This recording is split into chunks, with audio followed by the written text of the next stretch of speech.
In the back of the book segment tonight, Ground Zero Imam Faisal Abdul Rauf has announced that he intends to travel around the U.S. soon to make his case that a Ground Zero Mosque is good, not just for Muslims, but for all Americans.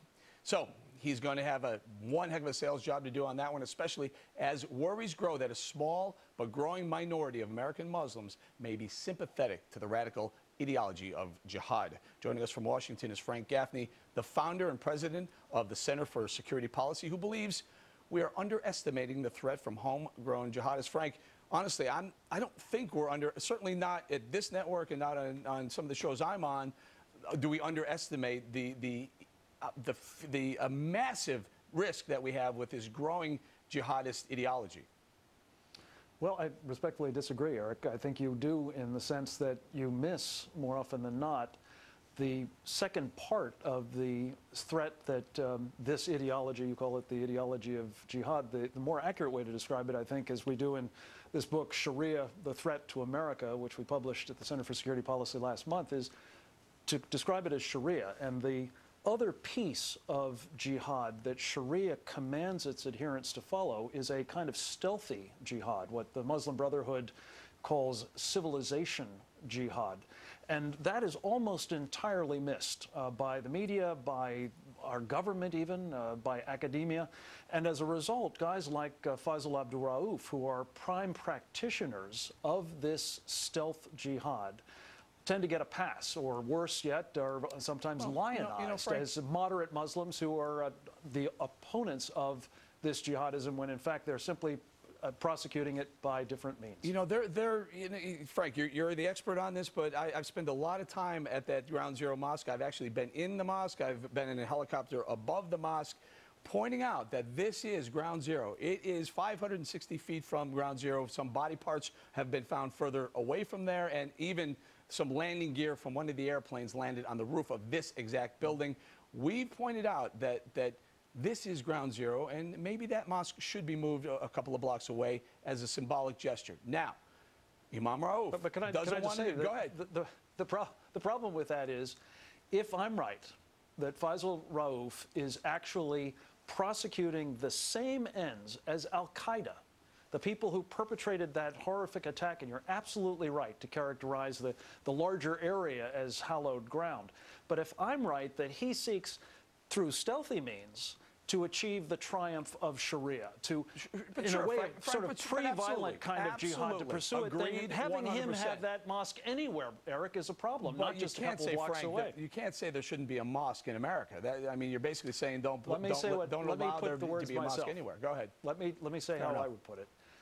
A mosque that is used to promote a seditious program, which is what Sharia is, as practiced by Faisal Rauf, as practiced by Osama bin Laden, as practiced by the Saudis and the Iranians and so many others, that is not a protected religious practice. That is, in fact, sedition. And I think that we have to be clear about that and treat it accordingly. Fair enough. Okay, so when this deal was announced, when El Gamal, who's the developer of the property, got together with Imam Rauf, the Imam Rauf's group, the Cordoba Initiative, had $18,000 in the bank account. I went and pulled the records on it, 18 grand. Somehow they're going to come up with $100 million or more to build a mosque, whether it's at Ground Zero or at the St. Vincent's Hospital site about a mile away.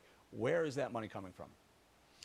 Well, we don't know for sure. These are very shady characters, and again, they've largely gotten a pass from the press because nobody wants to be seen as, well, racist or bigoted or Islamophobic, heaven forfend. But the truth of the matter is, they're shady characters. Where they would almost certainly get the money is where about, by some estimates, as much as 80% of the mosques in this country get their money, which is from Saudi Arabia, through a Muslim Brotherhood front organization known as the North American Islamic Trust. Very important, Frank. That's where they may well get the money for this mosque. Most people who are watching the show may not know about the Muslim Brotherhood. Explain what the Muslim Brotherhood is. Well, again, we devote a lot of time to it in this book. It is the single most insidious proponent of this sort of stealth jihad, civilization jihad. It is a multinational organization. It has not only operations in the Middle East, the most prominent one of which is perhaps Hamas, a terrorist designated organization in the sort of Palestinian community. It's based in Egypt, but it has its branches all over the place, including hundreds, if not thousands, of front organizations in this country. And again, don't take my word for it. In the back of this book, we have published in its entirety a document published by the Muslim Brotherhood back in 1991, introduced into evidence in a federal prosecution, the largest terrorism financing trial in U.S. history. This explanatory memorandum not only describes the Muslim Brotherhood's mission in America as destroying Western civilization from within, sabotaging its miserable house by their hands, namely ours, but it also helpfully lists dozens of front organizations that they describe as organizations that are ours or those of our friends. Imagine what could be accomplished if they all marched together. This is required reading. Sharia, the Threat to America. Get it at Amazon. Frank Gaffney, we're going to have to leave it there from D.C. Appreciate your time, my friend. Thank you, Eric. All right, Pinheads and Patriots is next tonight, featuring a wild ride. Into the turn they go, and the Factor striding away up front.